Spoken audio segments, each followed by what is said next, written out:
Hello, my beautiful friends. So, tonight we're going to talk about gratitude and patience, too. So, I watched a really good clip about patience and cultivating patience, which in my quest to cultivate stillness, patience really comes along with it. I don't necessarily consider myself impatient with other people. I'm impatient with myself. So, cultivating the skill of patience, cultivating the skill of stillness, these are things that I'm working on in my shadow work. One of the things I'm always working on is gratitude. And so I had read something this morning, and then I watched something later on during my lunch break, and I was just struck by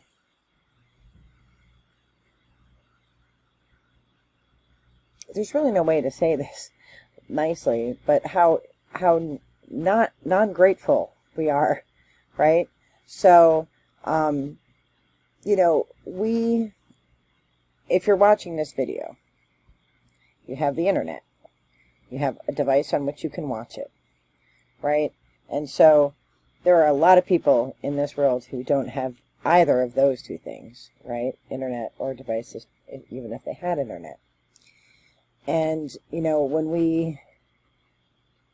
we have expendable money, right? Like when we have money that we can use for things beyond food and shelter and sort of the things that we need to fulfill, and we can buy things or we can have things that extend beyond our needs, what an amazing and wonderful thing that is, right? Like that's so amazing.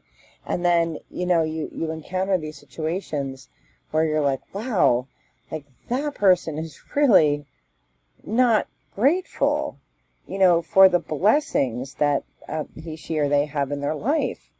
And then you think, well, look at you being all judgy. Look at yourself. What are you not grateful? So I don't want to comment on the people that I think are ungrateful, but I want to comment on my own ingratitude, right? So, and how I fail to recognize how blessed and grateful I am every single day. That I wake up on my own accord, that I can, totter myself over to an electric teapot because I have electricity and water. That's, well, nobody really drinks the water here, but I can fill my water up and it boils and cleans it, and I can make myself a cup of Scottish tea that I have imported from Scotland. Like I am so blessed. And then I have, a great job that I love, and people I work with that I like, and I do work that I think is important and I like. And then the mail service every day comes and drops things off at my house, and I get amazing little cards and treats from my sisters and my friends all over the country. Today, I got this beautiful bird card from my friend Alicia with this just beautiful little tree of life in it that she got from her witch box that I absolutely love, this little pin. And I mean, how blessed I am, how blessed I am, how grateful. I'm surrounded by books. I'm surrounded by my family. I had a great dinner tonight that was cooked by my husband. Sometimes I cook, sometimes he does. I have, books on my table and snacks on my table, and I have medicine on my table, and I make my own medicine, and I have all the tools, and I have all the things. Really, I have so much to be grateful for. And I just want to be mindful of that. So, adding to my repertoire of things that I'm working on, stillness, patience, and gratitude. I always try to work on gratitude, and I try to be grateful, but I'm not always grateful. I'm not always mindful of all the blessings of my life. Even the most mundane things, like being able to take a bath in my jacuzzi tub, all of the things, that I have in my life, a lot of people don't have. Right? And even growing up, poor, we still had, my mom always said we have more than a lot. We don't have as much as many, but we have more than a lot. And, we always had food on the table. We always had clothes on our back. We always had a roof over our head. We had the things we needed, and we had fresh air and, all the things, right? All the things you need. And so I just want to be mindful of all of the blessings. So let's take a reading, shall we? Oh, getting all kinds of noises. I have a candle over here, and I don't want to light myself on fire or anything near me. All right, let us do a reading. We have our Iona stones, our green man, our Bridget coin, our Mexican heart, another Iona stone, our Icelandic stone, our rose quartz, and there's my little, I don't know what kind of stone this is, but it was a gift. So it's in there. Things with all the extra stones. I'm going to have another bag to carry all my extra stones in. Alright, so we'll ask Spirit for a message. Maybe it'll resonate with me, or maybe it'll resonate with you. Maybe it'll be about gratitude, but we'll just ask Spirit to give us whatever message they have for us tonight. So, Seth, send out a stone that's perfect for reflection.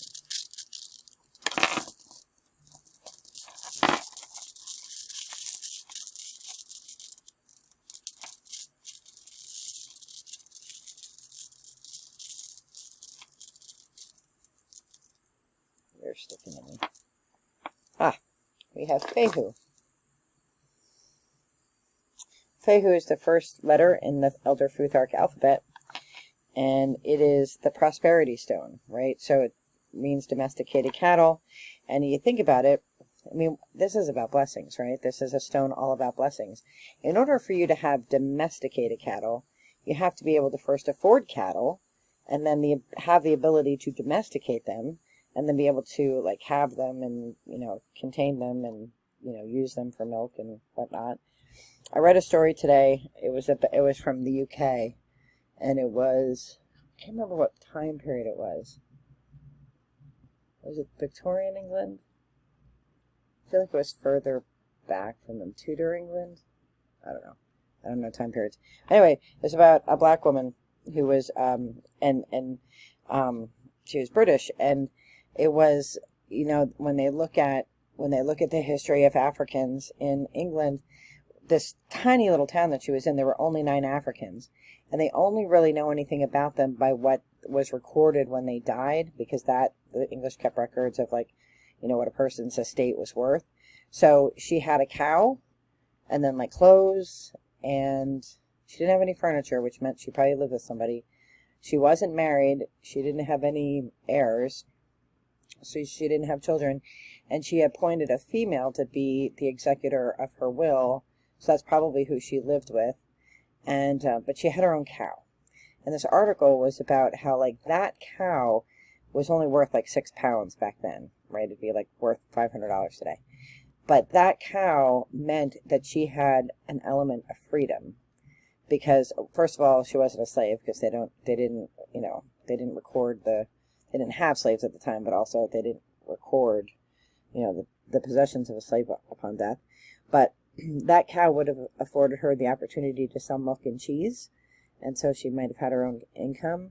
You know, she could provide for herself, and, you know, that, like, £6 cow, 6 pounds being money, not weight, you know, like, really, you know, spoke a lot about, like, who this person was. Like, this person, you know, must have been brought from Africa, you know, and because the person that she lived with was not African. And but that cow meant that she was somewhat independent. And you know, how grateful, like, how cool is that, right? To remember that person, but also to think that, you know, she was living her best life, but she was in a tiny, tiny town in the middle of nowhere. And, you know, what a blessing, you know, like, you know, in a way, it's a little sad that your whole life is wrapped up in the possessions you have when you die. But we also get to see, because they wrote it down, that this woman existed. We don't know her name. We don't know the cow's name, you know. But we know that what you do with a cow is produce milk and cheese and butter and stuff like that. So, you know, what a cool story. And we're all full of cool stories. Like, we're all full of these different blessings, these different things that have come in our life, that we should be thankful for. And, you know, I'm just going to journal tonight about things that I'm grateful for. I try to do that anyway, but, what's your version of the cow? Let's see what Spirit wants to say to us through the cards to go with Fehu. I think it's hard to be grateful because in our American culture, we're so materialistic, and so our culture at large, we always have to keep up with the Joneses, right? And there was a time in my life when I felt I had to keep up with the Joneses, and I've moved beyond that, like, so much. I've moved beyond that way far. But, I still have a lot of stuff. All right, let's see what Spirit wants to add. Excuse me. I'm going to start over.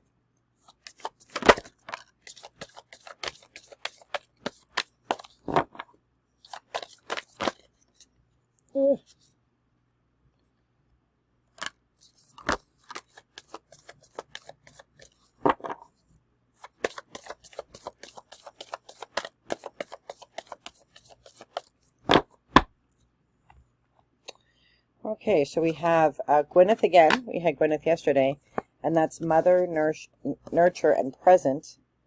Right, that's being present in the now, being grateful for the things you have now, not regretting the things you don't have, not regretting the things you can't have, but, nurturing the beautiful things that you have, the relationships that you have, and the resources that you have. And then Fawn, which is beginnings, willingness, and opportunities. And that's another part of the Fehu stone is beginnings, right? Because it's the first letter of the alphabet. And it's moving forward with opportunities. Like there are opportunities in front of you that may not seem like opportunities, but, when you're grateful and you're open and you're willing, pathways open up for you all the time. And then the white stag, shape-shifting, support an other world. So we want to be grateful for our material things, but also for spiritual things, right? I think back over, this spiritual journey I've been on, and I'm so grateful for the people I've met, here on YouTube, people I've met in my local community, people I've met on Facebook, like-minded people. I'm grateful for a shift in perception about people in other faiths that I wasn't familiar with before.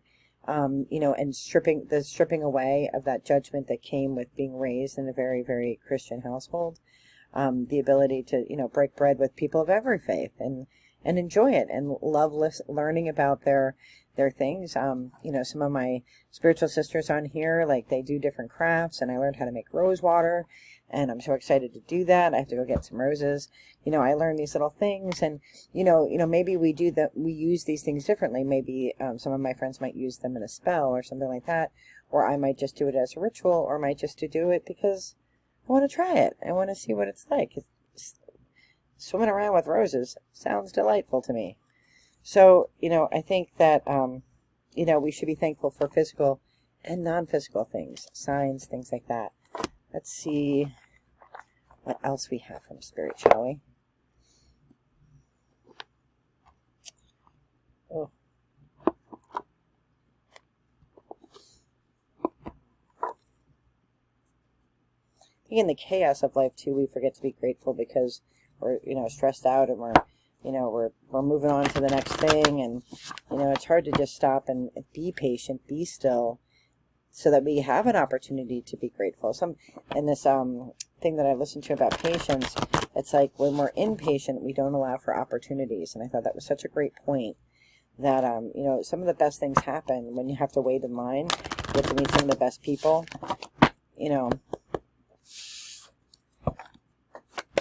All right, let's see if Spirit has anything to say from these cards. Ooh, yes you do. Yes you do.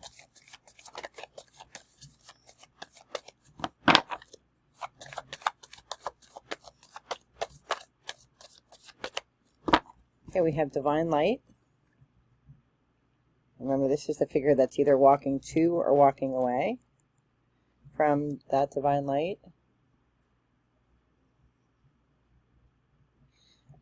In this sense, I kind of feel like they're walking toward this musical harp and this flowers.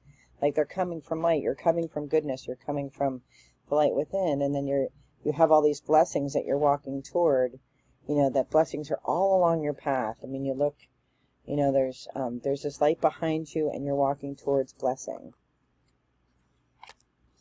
And then we have heart healing. Look at all those beautiful flowers. Right? Gratitude helps us to heal, right? It helps us to turn the bus around for some of the negativity that comes into our life. If we can reframe situations with gratefulness, right? All right, one final pull from the Shadows of Light.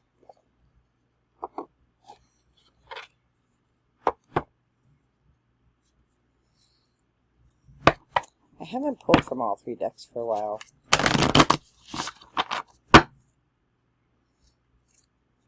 But today is different.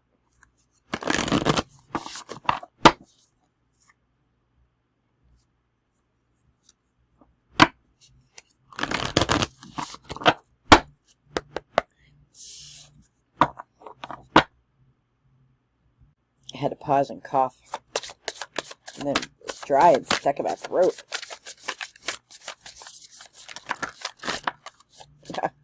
These cards are like, hello, you haven't talked to us for a while. That was pass 1.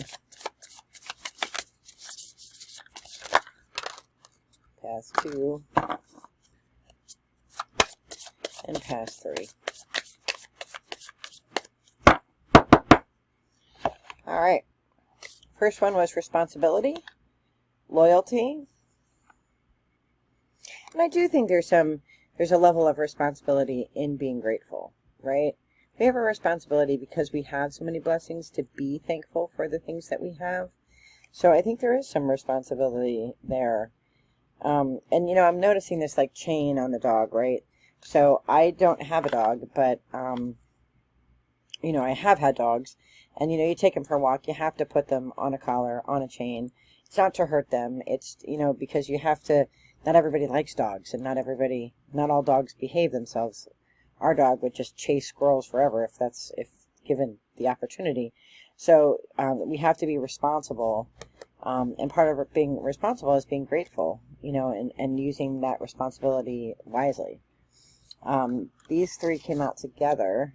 What are they? We have trust, the fall, unity, and alignment, the center. That's interesting. Like, I think that's interesting they all came out together. Because really, in order to be grateful, you sort of have to be aligned, right? Your personal, your chakras, but also like just your way of thinking. You have to be aligned with whatever your source power is. In my case, God, but whatever you believe. And that requires trust. Like, you have to trust spirit and be in the unity, the sacred paradox. You have to trust the relationship and the alignment that you have with spirit. That's what allows us to be grateful, right? Because we're living beyond our meat suits and we're living in the golden light, right? And then the final card is grace, the beauty way. You know, if we do all these things, we live in unity and trust and align ourselves with spirit, you know, we'll have the grace to be responsible, to be grateful, right? And to live a life of patience, stillness, and gratitude. What an amazing reading. I'm going to go journal about this before I forget. So I am wishing you all the very best in light and love. Be well. Take care. Bye-bye.